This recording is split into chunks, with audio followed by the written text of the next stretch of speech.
आज अपन पढ़ेंगे संविधान के भाग, जो प्रमुख भाग हैं उनके बारे में अपन आज पढ़ेंगे। अपन ने जो पूरा संविधान था उनको डिटेल से पूरे भागों के बारे में पढ़ लिए हैं, फिर भी एक एक बार अपन भागों को देख लेते हैं क्योंकि उनमें से भी बहुत सारे क्वेश्चन प्रतियोगी परीक्षाओं में पूछे जाते हैं। तो शुरू करते हैं दोस्तों। पहले भाग का क्या नाम है? संघ व उसका राज्य क्षेत्र। पहला भाग का क्या नाम है दोस्तों? संघ व उसका राज्य क्षेत्र। अनुच्छेद 1 से लेकर 4 तक में इसका उल्लेख मिलता है। ठीक है, पहला भाग संघ व इसका राज्य क्षेत्र। दूसरा भाग नागरिकता, जो अनुच्छेद 5 से लेकर 11 तक है। और जो भाग 3 है उसका क्या नाम है? मूल अधिकार।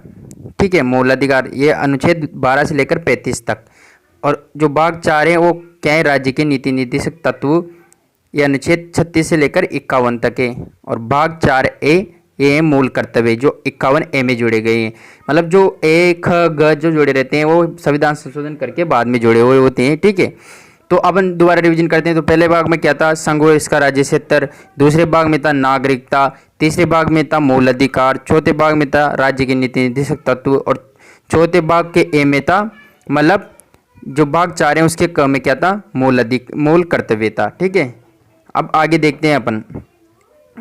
जो भाग 5 है उसमें किसके बारे में उल्लेख किया गया है? जो केंद्र की जो गवर्नमेंट होती है, संघ के बारे में उल्लेख मिलता है, अनुच्छेद 52 से लेकर 151 तक। ठीक है, फिर भी अपन यहाँ अनुच्छेद नहीं पढ़ रहे हैं, यहाँ भाग पढ़ रहे हैं, तो भाग को याद रखना जरूरी है। ठीक है, और जो केंद्र के बाद में किसकी सरकार रहती है सबसे बड़ी, जिसके बाद में राज्य है, तो राज्य के बारे में किस में उल्लेख किया गया है? जो भाग 6 हैं उसमें उल्लेख किया गया है। ठीक है, भाग 7 हटा दिए गए हैं। भाग 8 में यूनियन टेरिटरी, मतलब जो केंद्र शासित प्रदेश है उसके बारे में भाग 8 में उल्लेख किया गया है। ठीक है, तो अब दोबारा रिवीजन करते हैं। भाग 5 में क्या है? संघ है। ठीक है, केंद्र के बारे में डिस्कस किया गया है। और भाग 6 में राज्य के बारे में डिस्कस किया गया है। और भाग 7 हटा दिए गए हैं। और भाग 8 में यूनियन टेरिटरी, जो केंद्र शासित प्रदेश है उसके बारे में उल्लेख किया गया है। ठीक है, आगे बढ़ते हैं। अब दोस्तों चलता है भाग 9। भाग 9 में क्या है? पंचायती राज व्यवस्था के बारे में अपन ने पढ़ा था। भाग 9 में पंचायती राज व्यवस्था का जिक्र मिलता है। ठीक है, और भाग 9 के ए में क्या मिलता है? नगरीय निकाय, मतलब जो नगर पालिकाएं होती है, नगर पंचायतें होती हैं, और जो नगर परिषद वगैरह होती है उनके बारे में भाग 9 के ए में मिलता है। और भाग 9 के बी में क्या मिलता है? सहकारिता के बारे में उल्लेख मिलता है। ठीक है, और भाग 10 में अनुसूचित एवं जनजातीय क्षेत्रों के बारे में उल्लेख मिलता है। तो भाग 8 देखते हैं, यूनियन टेरिटरी था, केंद्र शासित प्रदेश थे। भाग 9 में पंचायती राज। और भाग 9A में नगरीय निकाय। और भाग 9B में सहकारिता। और भाग 10 में अनुसूचित और जनजातीय क्षेत्रों के बारे में उल्लेख मिलता है संविधान में। ठीक है, अब भाग 11 में देखते हैं अपन, जो संघ और राज्य के मध्य जो विधायी संबंध होते हैं उसके बारे में जो भाग 11 में उल्लेख किया गया है। ठीक है, अपन ने ये भी पढ़ लिए हैं डिटेल से। और भाग 12 में देखते हैं संघ और राज्य के मध्य जो वित्तीय संबंध होते हैं, पैसों से लेन देन से संबंधित होते हैं, उसका उल्लेख भाग 12 में।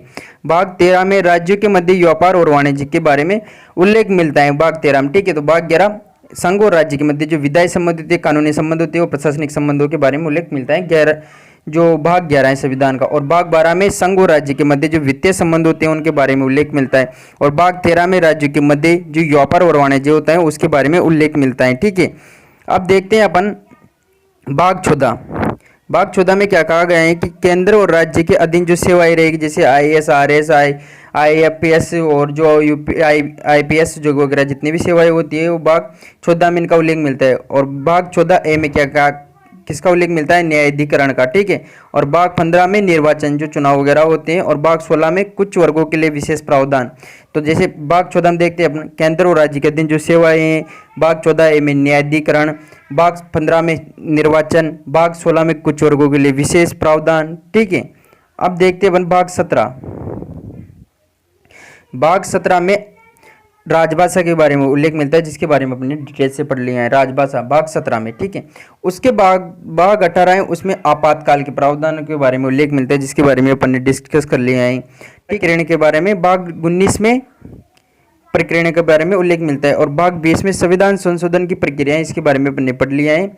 और भाग 21 में अस्थायी प्रावधान है। और भाग 22 में संक्षिप्त नाम और हिंदी अनुवाद है। ठीक है, तो जैसे भाग 17 में राजभाषा, भाग 18 में आपातकाल, 19 में प्रकरण, 20 में संविधान संशोधन की प्रक्रिया और 21 में अस्थायी प्रावधान और भाग 22 में संक्षिप्त नाम एवं अनुवाद है। ठीक है दोस्तों, एक बार रिवीजन जल्दी जल्दी करते हैं अपन। ठीक है, पहले भाग में संघ उसका राज्य क्षेत्र, दूसरे भाग में नागरिकता, तीसरे भाग में मूल अधिकार, चौथे भाग में राज्य की नीति निर्देशक तत्व और चौथे भाग के ए में मूल कर्तव्य और पांचवें भाग में संघ और छठे भाग में राज्य और सात भाग अभी हटा दिए गए नहीं है और आठ भाग में यूनियन टेरिटरी जो केंद्र शासित प्रदेश है और भाग 9 पंचायती राज, भाग 9 का ए नगरीय निकाय और भाग 9 का बी सहकारिता और भाग 10 अनुसूचित व जनजाति क्षेत्रों के लिए विशेष प्रावधान और भाग 11 संघ और राज्य के मध्य विधायी संबंध और प्रशासनिक संबंध, भाग 12 संघ और राज्य के मध्य वित्तीय संबंध, भाग 13 राज्यों के मध्य व्यापार वाणिज्य, भाग 14 केंद्र और राज्य के अधीन सेवाएं, भाग 14 ए न्यायाधिकरण,